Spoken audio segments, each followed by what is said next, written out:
Why is it always you're doing the chasing and they're doing the running? But at the beginning, they were doing the running and then you started to chase. This is a relationship that involves a lot of reflection. Reflection as in you're the one that has to make the changes. Not the changes as in I need to chase them a little further, but no, you actually have to make a little adjustment. The adjustment is you're giving in too much. When you give in too much, you don't get nothing back in return. Now, I'm not saying that you need to start running away from them and you need to start ghosting them because you feel like you're already being, like ghosted, okay? This is a time for you to start focusing on what is important. And in your relationship, you know that this person has something for you. You know you have something for them. You know it's real. It is a part of your soul journey. This is part of what you need to do in order to make this relationship happen.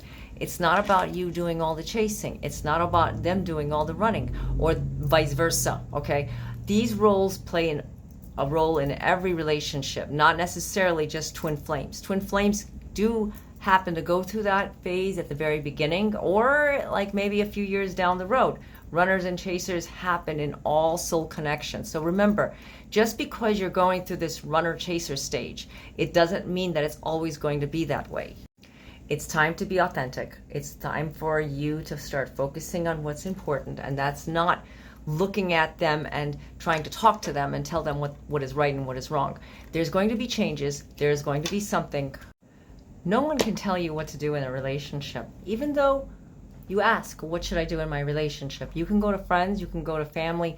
They're going to have their opinions. So be careful about bringing up too much of what is going on, because if you're going through this relationship and it's been going on like for X amount of whatever, I'm not going to put a timing on it, but you know what you need to do. You know what is important in this relationship.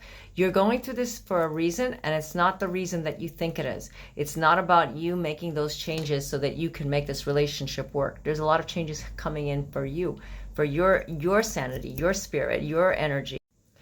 There's an awakening about to happen. And we talked about changes. We talked about something coming in. There's an awakening. You're going to start seeing things differently. You're going to start seeing things more openly. But you have to let this person see them as well. Okay? Got what I'm saying?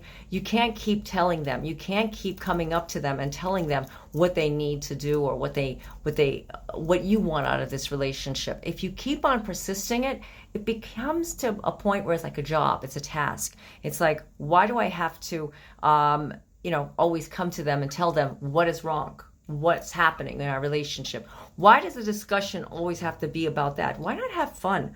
Why not just be yourself? Like we talked about authenticity, being yourself, shining your light. Okay, that's another thing. When we talk about shining the light, and I'm not talking about that ring light inside this little card. It's a reflection. Shining you. Remember when you first got together? Try to go back to when you first got together.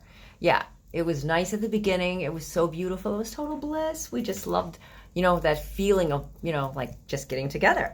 But if you're always going to go into like a relationship that you had in the past, not realizing it, you're bringing that same emotional energy back from the past. And when you do that, they might have some issues. They might have some excess baggage. Putting baggage together, issues together, is not going to work.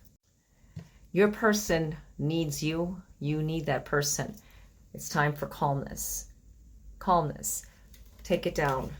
Like a lot of songs say, take it down. Well, that's exactly what is necessary. If you're seeing different signs come to you telling you to take it down, that was just something that just came up. This is something that's a message for you. You're getting a message. You have to focus on it. You have to focus on whatever's coming to you, because this is all about you coming together with that person. In order for make a relationship right, you have to pay attention.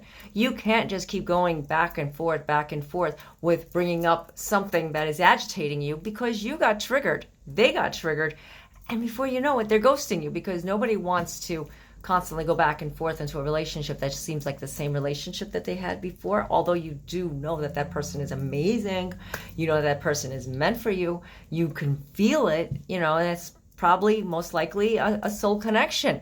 That's what you're feeling. So instead of going back into past karmic, we say, as in a person that created a lot of shadow energy that you had and you still are healing from it, It's time to just start fresh.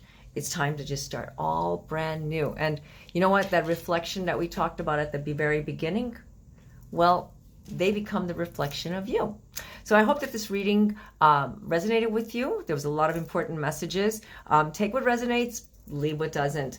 And if you'd like to get your own personalized reading, I do offer phone chat and email readings, and the link is down in my bio. It's on my profile. And I just wanted to say to you all, thank you all for just being there and shedding your light. I love you guys all. And until next time, God be with you all. Namaste.